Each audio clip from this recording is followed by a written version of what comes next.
민주당이 저희 뉴스탑 땐 쭉 보신 것처럼 후쿠시마 오염수와 양평 고속도로 이슈에 당력을 집중하는 사이에 야심차게 출발을 한 혁신위원회는 별 존재감이 없는 듯합니다. 어제 혁신위가 이례적으로 당내 인사들 비판을 했는데 오늘 이재명 대표의 반응부터 만나보겠습니다. 당과 대한민국의 운명보다는 자기 정치에 급한 나머지 자중질환의 모습도 보입니다. 기강이나 기울이 없는 조직을 민주적인 조직이라고 하지 않습니다. 오합지졸이나 콩가루 지방이라 그러죠. 김현주 부의장님 그게 사과하는데 며칠이나 걸린 일이었는지 이해가 안 갑니다. 저는 최명희 전 대표님 검찰하고 싸우면 법정에서 하십시오. 이현민 의원님 옆집에 불구경하시는 거 아니지 않습니까? 다른 게 아니라 혁신위에서 당을 향해서 오합지졸이나 콩가루 지방에 대해서 비판을 했거든요. 어떻게 판단하실까요? 기본적인 지적을 해주실까요? 역할해야 된다고 보실까요? 네, 수고하셨어요. 혁신이 당내 인사 비판에 대해서 이재명 대표 입을 닫았는데 어떻게 좀 평가하시겠어요? 자, 우리가 혁신이라고 이야기하면 가죽을 벗기고 정말 뼈를 갈 정도로 그렇게 새롭게 한다는 게 우리가 혁신이잖아요. 근데 왜 금인경 혁신위가 정말 존재감이 없을까요? 그러니까 그만큼 지금 현재 민주당의 문제, 민주당이 갖고 있는 여러 가지 문제에 대해서 정말 뼈를 깎고 정말 이 가죽을 벗길 만큼 그렇게 새롭게 해야 된다는 거 아니겠습니까?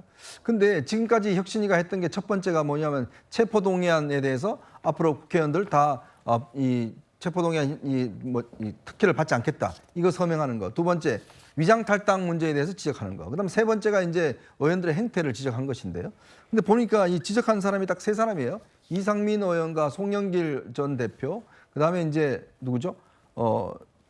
김영주 국회 부의장 이렇게 지적을 했는데 일본 여행 관련 여행 논란이죠. 관련 했는데 근데 공통적으로 이 세 명 중에 다 친명이 없습니다. 김영주 국회 부의장은 이제 정세균계고 또 이상민 의원은 뭐 당내에서 이제 비주류고요. 그다음에 송영길 전 대표는 탈당한 사람이고 민주당 사람이 아니지 않습니까? 근데 왜 민주당에서 지적하는 거죠?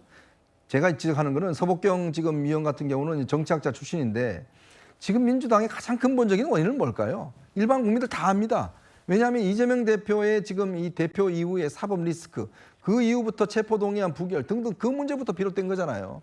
그리고 3연패한 선거 왜 패배했는지, 왜 정권이 교체됐는지 이 문제가 가장 근본적인 문제 아니겠어요?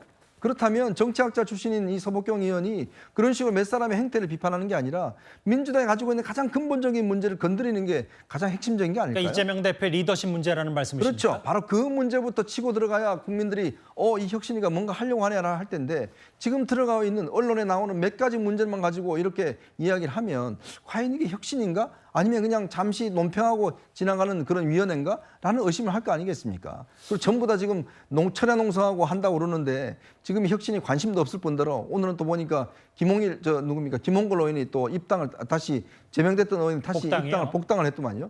그 문제에 대해서는 왜 이야기를 하지 않는지 한심할 따름입니다. 민주당 얘기니까 장현주 변호사께도 좀 더 구체적으로 질문을 드리고 싶은 게 물론 제1야당이니까 당력을 외부로 쏠리게 하는 것도 중요하죠. 공격 포인트를. 오염수 문제 중요하고 양평 도로도 민주당 입장으로서는 꽤 중요한 이슈일 수 있는데 그럼 예를 들어 혁신위 질문을 기자들한테 받으면 어느 겸허하게 받아들이고 혁신위의 말도 좀 귀를 기울이겠다 정도의 이재명 대표의 입장은 좀 있었어야 되는 거 아니냐.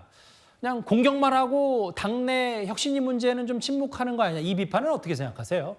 분명히 할 수 있는 비판이라고 생각이 들어요. 이재명 대표도 당연히 이 혁신위의 활동에 대해서 좀 더 힘을 실어줘야 되는 것이고 이 질문에 대해서도 피하지 않고 좀 말씀하셨으면 어떨까라는 아쉬움은 남습니다. 그러나 조금 불편한 건 있었을 것 같아요. 혁신위에서 어쨌든 송영길 전 대표나 이상민 의원, 김영주 의원에 대해서 실명으로 지금 비판이 나왔거든요. 그렇기 때문에 또 대표로서 이 얘기를 또 받아서 같이 혁신위 이야기를 하다 보면 또 안 그래도 친명, 비명 이런 계파 갈등 이야기가 나오고 있는 찰나에 이 지금 거명되는 의원들이 친명계가 아니기 때문에 비판이 된 거 아니냐라는 이야기들도 지금 나오고 있거든요. 그러니까 지금 대표로서는 좀 어떻게 보면 불편하고 말을 아껴야 되는 상황이다라는 판단도 했던 것으로 보이긴 합니다.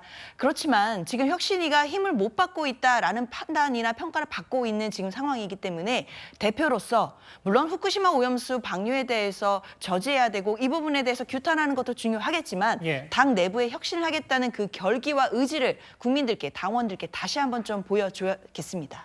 혁신위가 그 당 지도부에 제안한 1호, 첫 번째 1호 제안이 불체포 특권 포기였고 2호 제안 준비하는 게 알려지기로는 그 여러 문제가 있었던 의원들 복당 불가하겠다 이건데 아직 제안을 제대로 못했던 모양이에요. 일단 오늘 보니까 부동산 의혹으로 제명이 됐던 김홍걸 의원이 오늘 복당이 됐는데 이민찬 부대변인님 상대당으로서 어떻게 좀 평가하시겠어요? 김홍걸 의원은요, 그냥 제명된 게 아닙니다. 꼼수 제명됐던 겁니다. 왜냐하면 이 비례대표이기 때문에 탈당을 할 수가 없었어요. 여러 의혹에도 불구하고. 예. 그러니까 의원직은 유지시켜주겠다. 그런 의미에서 민주당이 제명을 시켰던 겁니다. 말 그대로 꼼수 제명이죠. 그런데 이게 분양권을 10억 원에 상당하는 분양권을 신고하지 않았던 겁니다. 그게 뒤늦게 밝혀져서 문제가 됐던 건데 공직선거법 위반으로 벌금 80만 원을 받았습니다. 분명히 위법이 있었다는 얘기죠. 그런데 민주당이 이 상황에서 바로 김홍걸 의원을 복당시켜준다는 건 혁신을 포기하고 기득권을 선택했다. 국민이 심판할 것이라고 봅니다. 예. 혁신이 뭐 존재감이 없다, 무용론 뭐 여러 당내 물론 뭐 비명계 중심으로 그런 말이 나오고 있습니다만 여러 얘기가 있는데 이재명 대표의 반응까지 저희가 한번 엮어서 민주당 내부 얘기를 한번 해봤습니다.